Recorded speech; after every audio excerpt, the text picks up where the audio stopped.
rabbi muu dhammayno waa dhantaala dunyadu mana aha wax kuu dhigan cimrigaaga dhamidii inaad daragsanaata kol waad dheelidaayo dhabarkaad ka tahda kolna dhoosha hoosiyo qosol baad dhagsiisaa dhibtu ruuxa maahee wakhtigaa dhaliiloo isdhaafsha aadmiga rag uu soo dhoweeyaa xaramku u dhoofshaa halkay dharabtu taaliya xareed buu dhex joojaa ragna dhaawacaayo inta uu dhirbaaxu dhabanada caseeyaa dhagdhag uga cayaaraa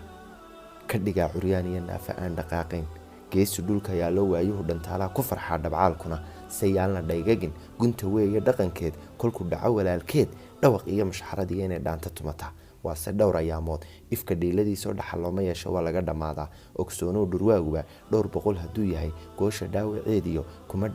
dhaca libaaxo dhawaqiisa oo qura ayuu dheligariiraa kaymaha ku dhuuntaa shalay kii dhitaysnaa een haysan dhuuniga waa wareegta dhiganoo maantaba dhadhamiyo dhereg buu la jiifaa rajo waa la dhowraa dib ayuu u soo dhalan aarkii dhagxaantiiyo jibin jiray dhadhaabyadu